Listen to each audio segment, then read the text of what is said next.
بسم اللہ الرحمن الرحیم۔ السلام علیکم کلاس 4۔ آج ہم پڑھیں گے اسلامیات، ہمارا پیارا دین، اور ہم اس میں پڑھیں گے یونٹ نمبر 2 حفظ، سبق نمبر 1 آیت الکرسی۔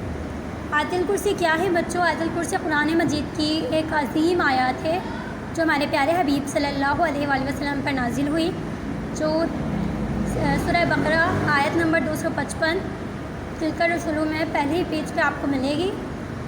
آج ہم اس چیپٹر میں آیت الکرسی کے بارے میں، اس کی فضیلت کے بارے میں، اس کی تفسیر کے بارے میں پڑھیں گے، اور سبق کا نام ہے ہمارا اللہ تعالیٰ کا چاند۔ اللہ تعالیٰ کا چاند یہاں پہ کس کو کہا گیا ہے، اس چیپٹر میں آپ لوگ پڑھیں گے۔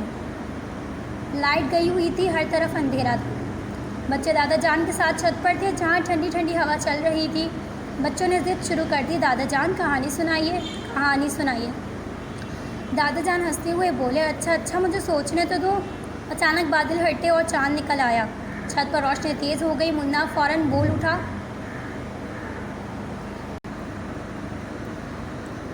چھت پر روشنی تیز ہو گئی۔ منا فوراً بول اٹھا، دادا جان یہ چاند کیا اللہ تعالیٰ کی ٹارچ ہے؟ دادا جان بولے، نہیں منّے، یہ تو اللہ کے حکم سے روشنی دیتا ہے، جیسے تم ٹارچ کا بٹن دباتے ہو اور وہ جل جاتی ہے۔ یہاں پر اللہ تعالیٰ کا چاند، اس پہ جب ہم آسمان پر اکثر ہم نے دیکھا، جب ہم رات میں چھت پہ جاتے ہیں، اگر چاند نکلا ہوا ہو تو چاند کی چاندنی کتنی ہوتی ہے کہ ہمیں کوئی بلب جلانے کی ضرورت ہی نہیں پڑتی۔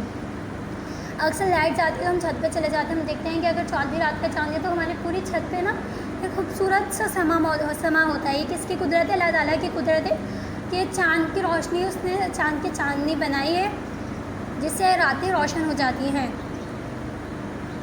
منا پھر بولا، دادا جان اس کی سیل ویک تو نہیں ہوتی جیسے ہماری ٹارچ بند پڑی ہے؟ منا سوچتا ہے، وہ اپنے دادا جان سے کہتا ہے کہ جس طرح ہماری ٹارچ ویک ہو جاتی ہے، اس کی سیل ویک ہو جاتی ہے، اس کی بیٹری ختم ہو جاتی ہے، تو کیا اس طرح اللہ تعالیٰ کی اللہ تعالیٰ کے چاند کی بھی اس طرح چیزیں خراب ہو جاتی ہیں؟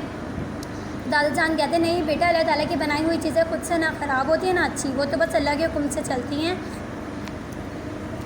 جب ہم انسان جو چیزیں بناتے ہیں نا بچوں، وہ ایک وقت تک ہوتی ہیں، اس کے بعد خراب ہو جاتی ہیں۔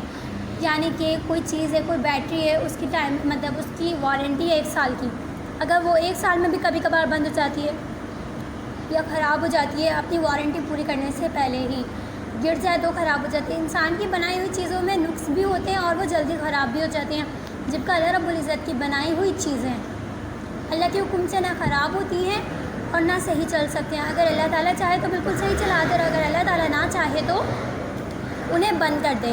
آپ لوگ خود دیکھیں، آج کل کبھی کتنی گرمی ہوتی ہے، کبھی بالکل بادل آ جاتے ہیں، شام ہوتی ہے، کیسے کبھی کبھار ٹھنڈی ٹھنڈی ہوا چل رہی ہوتی ہے، کبھی ہوا بند ہو جاتی ہے۔ رات میں کبھی چاند چمک رہا ہوتا ہے تو کبھی چاند ہوتا ہی نہیں ہے، جیسے 28 کے بعد سورج، ستارے، کبھی ہم دیکھتے ہیں کہ آسمان ستاروں سے بھرا پڑا ہے، اور کبھی ہم دیکھتے ہیں کہ آسمان پہ ستارے نہیں، آسمان بالکل ویران لگ رہا ہوتا ہے۔ تو یہ اللہ تعالیٰ کی قدرت ہے نا، جب دل چاہے اس کا، جب جو چاہے وہ کر سکتا ہے۔ موسم، کبھی کتنی گرمی ہوتی ہے، کبھی اچانک سے بارش شروع ہو جاتی ہے، جیسے کہ آپ لوگ جانتے ہی ہیں کراچی میں تو ایک دم سے اتنی تیز کبھی بارش ہو جاتی ہے جس کے کوئی آثار ہی نہیں ہوتے۔ تو یہ اللہ تعالیٰ کی قدرت ہے نا۔ اب آپ دیکھیں، ایک جگہ برف باری ہو رہی ہے، ایک ہی ملک کے ایک شہر میں برف باری ہو رہی ہے تو دوسری جگہ گرمی پڑ رہی ہے، یہ کیسی اللہ تعالیٰ کی قدرت ہے؟ ایک جگہ بارش ہو رہی ہے جیسے میں نے بتایا، تو ایک جگہ برف باری ہو رہی ہے، یہ کس کی قدرت ہے؟ اللہ تعالیٰ کی قدرت ہے۔ اور چاند بھی اللہ تعالیٰ کے حکم سے اپنی روشنی بند کر دیتا ہے، جس طرح سورج اپنے وقت پہ طلوع اور غروب ہوتا ہے۔ جب ہم سونے کے لیے لیٹتے ہیں تو لائٹ بند کر دیتے ہیں۔ منا پوچھتا ہے کہ اللہ تعالیٰ بھی چاند کو بند کر دیتے ہیں؟ منا کے سوال پہ دادا جان اسے بتاتے ہیں کہ نہیں، اللہ تعالیٰ کو نہ نیند آتی ہے نہ اونگ۔ آپ لوگوں کو معلوم ہے نا، اللہ تعالیٰ کی نہ پلک جھپکتی ہے نہ اسے اونگ آتی ہے، یعنی کہ جس طرح ہم نیند میں کبھی ہمیں نیند آ رہی ہوتی ہے، ہماری آنکھ لگتی ہے، ہم ایک دم سے ہل جاتے ہیں پورے، تو اللہ تعالیٰ کو نہ نیند آتی ہے نہ اونگ آتی ہے، یعنی کہ وہ ہمیشہ ہر وقت 24 گھنٹے کا ایک ایک سیکنڈ، ایک ایک پل بھی وہ ہم سے غافل نہیں ہے، وہ ہمیں دیکھ رہا ہے۔ پھر وہ منّے پوچھتے ہیں، کیا وہ تھکتے نہیں ہیں؟ نہیں، اللہ تھکن سے پاک ہے، بے شک وہ وحدہ لا شریک ہے، بہت بلند عظمت بڑائی والا ہے۔ وہ ہر چیز سے تھکن سے پاک ہے، وہ بیماریوں سے پاک ہے، وہ بالکل تمام اپنی رحمت والا ہے، اپنی رحمتوں کے ساتھ، اپنی عظمتوں کے ساتھ ہمیشہ سے ہے اور ہمیشہ رہے گا۔ پھر منا پریشان ہو کے پوچھتے ہیں کہ آپ کو کیسے پتہ؟ پھر دادا جان اسے بتاتے ہیں کہ اللہ تعالیٰ نے قرآن پاک میں یہ بات بتا دی ہے کہ مجھے نہ تو نیند آتی ہے نہ اونگ۔ جیسے کہ میں نے آپ کو بتایا سورہ بقرہ کی آیت نمبر 255 میں اللہ تعالیٰ نے ہمیں یہ بات بتا دی، ہمیں یہ بات سمجھا دی ہے کہ نہ تو مجھے نیند آتی ہے نہ مجھے اونگ آتی ہے۔ پھر دادا جان سوچ کر بولتے ہیں چلو میں تمہیں بتاتا ہوں، ہم تمہیں سناتے ہیں کہ قرآن پاک میں کہاں پر کیسے ہمیں یہ بات بتائی گئی ہے۔ منا خوش ہو کے دادا جان کے قریب بیٹھ جاتے، دادا جان اب اسے بتا رہے ہیں کہ کس طرح اللہ تعالیٰ نے یہ بات ہمیں بتائی ہے۔ دادا جان بھی ادب سے بیٹھے اور آمنہ سے کہا، آمنہ بیٹی تم ہمیں اور اپنے منع بھائی کو آیت الکرسی سناؤ۔ اب دادا جان جو ہیں اپنے ساتھ دوسری پوتی جو ان سے کہتے ہیں کہ تم ہمیں اور اپنے بھائی کو آیت الکرسی سناؤ۔ جیسے کہ میں نے آپ لوگوں کو بتایا تھا آیت الکرسی کیا ہے، اللہ تعالیٰ کی وہ قرآن مجید کی ایک عظیم آیت ہے آیت الکرسی۔ اس میں اللہ تعالیٰ کی کرسی کے بارے میں، اس کی عظمت کے بارے میں، اس کی بڑائی کے بارے میں بیان کی گئی ہے کہ ایک ایسی چیز ہے جس میں پوری زمین، آسمان، چاند، ستارے، سب کچھ، پوری کائنات سمائی ہوئی ہے۔ آیت الکرسی کیا ہے، جس کی بہت بڑی فضیلت صحیح حدیث سے بھی ثابت ہے۔ مثلاً جیسے کہ یہ آیت قرآن کی عظیم آیت ہے، جیسے میں نے آپ کو بتایا، اور اس کے پڑھنے سے رات کو شیطان سے تحفظ رہتا ہے۔ جیسے میں نے آپ لوگوں کو بتایا کہ اگر ہم رات میں ایک دفعہ آیت الکرسی پڑھیں تو اللہ تعالیٰ ہماری حفاظت کے لیے ایک فرشتہ بھیج دیتا ہے۔ اگر ہم 2 دفعہ پڑھیں تو اللہ پاک فرشتوں کی تعداد بڑھا دیتا ہے، اور اگر ہم 3 دفعہ پڑھیں تو اللہ تعالیٰ خود ہماری حفاظت کرتا ہے۔ اور آپ لوگوں کو معلوم ہے آیت الکرسی پڑھنے سے ہم ہر آفت سے، ہر مصیبت سے دور رہتے ہیں۔ اگر ہم رات میں پڑھ کے سوئیں تو ہماری حفاظت ہوتی ہے، ہمارے مال کی حفاظت ہوتی ہے، ہماری جان کی حفاظت ہوتی ہے، اور اللہ تعالیٰ ہماری طرح ہمارے ارد گرد ایک حصار باندھ دیتا ہے۔ اور ہمیں ہر فرض نماز کے بعد، مطلب جیسے جب ہم نماز پڑھتے ہیں تو نماز پڑھنے کے بعد ہمیں آیت الکرسی لازمی پڑھنی چاہیے، کیونکہ جب ہم ہر فرض نماز کے بعد آیت الکرسی پڑھیں گے نا تو نہ شیطان ہمارے دل میں وسوسے ڈالے گا، نہ شیطان ہمیں برائی، مطلب جیسے برے کاموں کی طرف راغب کرے گا، اور شیطان سے اللہ تعالیٰ ہماری حفاظت فرمائیں گے۔ اور جب ہم مریں گے نا تو ہمارا ایک پاؤں دنیا میں اور ایک پاؤں جنت میں ہوگا، یعنی کہ اگر ہم مریں گے تو ہم ڈائریکٹلی جنت میں جائیں گے۔ یہ اللہ تعالیٰ خود فرماتا ہے کہ جو فرض نماز کے بعد آیت الکرسی پڑھتا ہے اس کی ایک پیر دنیا میں اور دوسرا پیر جنت میں ہوگا۔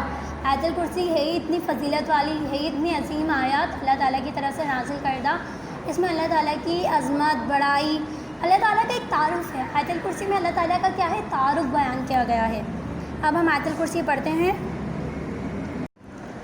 اعوذ باللہ من الشیطان الرجیم۔ پناہ مانگتی ہوں میں اللہ کی شیطان مردود سے۔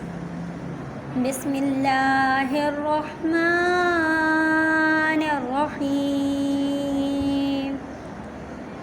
شروع کرتی ہوں میں اللہ کے نام سے جو بہت بڑا مہربان، نہایت رحم فرمانے والا ہے۔ اللہ لا الہ الا هو الحی القیوم لا تأخذه سنة ولا نوم له ما في السماوات وما في الأرض من ذا الذي يشفع عنده إلا بإذنه يعلم ما بين أيديهم وما خلفهم ولا يحيطون بشيء من علمه إلا بما شاء وسع كرسيه السماوات والأرض ولا يؤوده حفظهما وهو العلي العظيم۔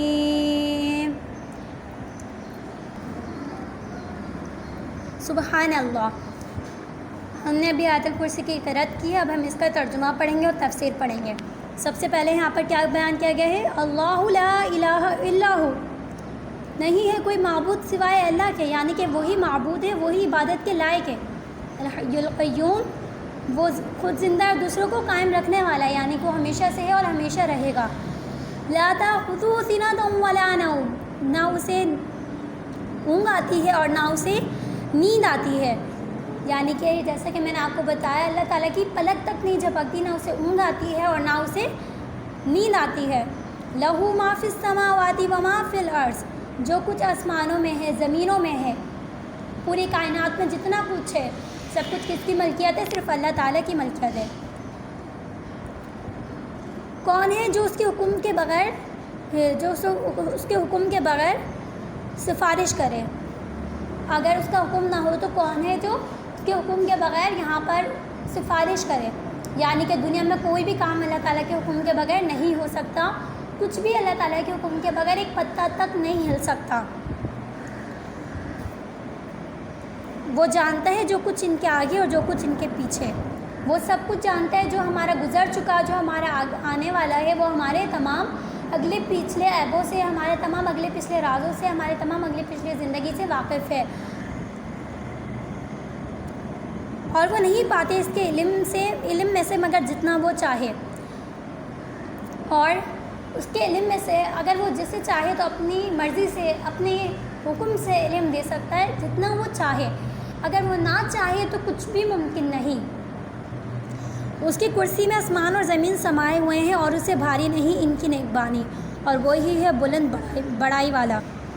یہ آیت الکرسی اللہ تعالیٰ کی تعریف ہے، اس کی صفات بیان کی گئی ہے، اس کے جاہ و جلال اور اس کی شان اور اس کی قدرت و عظمت پر مبنی ایک جامع آیت ہے، یعنی کہ ایک مکمل اللہ تعالیٰ کا تعارف اس میں دیا جا رہا ہے۔ اس کے سوا کوئی معبود نہیں ہے، زمین آسمان سب کچھ اسی کے، اس کے حکم کے بغیر سب کچھ ہوتا ہے۔ اور یہاں پہ بچوں ایک الفاظ ہے، یہاں پہ آپ دیکھیں کرسی یحس، یہاں پہ کرسی کے بارے میں بات کی گئی ہے۔ اس کی کرسی میں، کرسی سے بعض نے قدم رکھنے کی جگہ، اور بعض نے علم، اور بعض نے قدرت و عظمت، اور بعض نے بادشاہی، اور بعض نے عرش مراد لیا ہے، یعنی کہ عرش جو ہے وہ مراد لی ہے، یعنی کہ عرش میں ساری پوری کائنات سمائی ہوئی ہے۔ لیکن صفات باری تعالیٰ تو یہ ہے کہ اللہ تعالیٰ کے سوا اس کا علم کسی کو نہیں ہے، مگر ہمیں اس پر پورا اپنا کامل یقین، کامل ایمان ہونا چاہیے کہ یہ اللہ تعالیٰ کی قدرت ہے، اور اللہ تعالیٰ نے اپنے حکم سے اس پوری کائنات کو اپنے ایک اشارے پر اس کو قائم رکھا ہوا ہے۔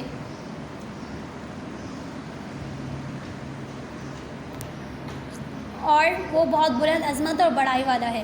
کیا آپ کو پتہ ہے اللہ تعالیٰ کے حکم سے ہی یہ کائنات بنی؟ کتنے دن میں بنی؟ 6 دنوں میں بنی۔ آسمان اٹھ نہیں رہا تھا، کس طرح اٹھا؟ جب فرشتوں نے کلمہ پڑھا، یعنی کہ اللہ لا الہ الا ہو، جیسے کہ یہاں پہ بتایا گیا ہے کہ اللہ کے سوا کوئی معبود نہیں، فرشتوں نے کیا پڑھا تھا؟ لا الہ الا ہو۔ اس سے پڑھ کر کیا ہوا؟ جو عرش 6 دنوں سے نہیں اٹھ رہا تھا وہ ایک پل میں اٹھ گیا۔ تو اس میں آیت الکرسی میں پوری اللہ تعالیٰ کی عظمت بیان کی گئی ہے۔ اللہ تعالیٰ اپنا تعارف دے رہا ہے کہ میں بڑائی والا ہوں، میں عظمت والا ہوں، میرے سوا کوئی معبود نہیں ہے، میں تمہاری بہترین حفاظت کر سکتا ہوں، اور وہ ہماری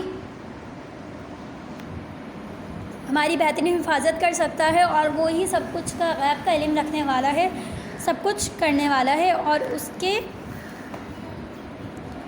اور اس کی کرسی میں آسمان و زمین، یعنی کہ کرسی سے مراد بعض مطلب حدیثوں میں عرش ہے، عرش پاک جو ہوتا ہے آسمان پورا، اس میں کہ اللہ تعالیٰ نے سب کچھ اس کے اندر اپنے حکم سے وہاں پر تخلیق کیا ہے، اور اللہ تعالیٰ کو اس کی نگبانی بھاری نہیں ہے، یعنی کہ وہ ان سب کی حفاظت کر سکتا ہے اپنے حکم سے ان سب کے۔ چاہے تو اللہ پاک اللہ تعالیٰ کی کن کہنے کی دیر ہے کہ یہ دنیا فنا بھی ہو جائے گی، پوری کائنات فنا ہو جائے گی جیسے کبھی اس کا وجود ہی نہیں تھا، اور وہ بہت بلند عظمت بڑائی والا ہے، یعنی کہ اس کے لیے تمام تعریفیں ہیں، وہ رب ہے تمام عالم والوں کا۔ تو یہ تھا آیت الکرسی کی فضیلت، آیت الکرسی کا تعارف اور آیت الکرسی کی تفسیر۔ پھر لائٹ آ جاتی ہے اور منا اللہ تعالیٰ کے بارے میں جان کر خوش ہوتا ہے اور سمجھ جاتا ہے، اور اسی وقت گلی میں شور اٹھتا ہے، لائٹ آ جاتی ہے اور پھر سب لوگ نیچے چلے جاتے ہیں۔ اس کے بعد ہمارا یہ چیپٹر کمپلیٹ ہوا۔ امید ہے کہ مجھے انشاءاللہ آپ لوگوں کو یہ چیپٹر سمجھ میں آیا ہوگا، اور میں آپ لوگوں کو ایک ایڈوائس دیتی ہوں کہ آپ لوگ قرآن پاک پڑھیں، اس کی آیت الکرسی مطلب آیت الکرسی پڑھیں، اس میں دیکھیں، اس کا ترجمہ دیکھیں، اور اپنے الفاظوں میں ان ترجموں کو اس ترجمے کے لکھیں، یعنی کہ جیسے قرآن پاک میں لکھا ہوا ہے آپ اس ترجمے کو اپنی کاپی میں لکھیں، اسے یاد کریں اور حروف با حروف، جیسے کہ حروف کے نیچے حروف لکھیں، جیسے اللہ لا الہ الا ہو، اللہ لا کا مطلب نہیں، الہ کا مطلب معبود، اللہ نہیں ہے کوئی معبود سوائے اللہ کے، حی القیوم، اس کے نیچے اس کا ترجمہ لکھیں، پھر آپ کو اس کا ترجمہ اچھے سے یاد ہو جائے گا۔ جب آپ آیت الکرسی پڑھا کرو گے تو آپ کو اس کا ترجمہ، اس کا مطلب پتہ ہوگا، اور اس کا شان نزول یہ ہے کہ یہ اس موقع پر نازل ہوئی تھی پوری آیت الکرسی جو یہودی اور عیسائی مسلمان ہوئے تھے، جب وہ اپنی نوجوان اولاد کو زبردستی مسلمان کر رہے تھے، تو جب یہ آیتیں نازل ہوئی تھی۔ اس کے ساتھ ایک اور آیت بھی ہے جس میں باقی اس کا ذکر ہے، مگر وہ پوری آیت الکرسی کہلاتی ہے۔ انشاءاللہ آپ کو یہ چیپٹر سمجھ میں آیا ہوگا۔ نئے چیپٹر کے ساتھ حاضر ہوں گے۔ فی امان اللہ، اللہ حافظ۔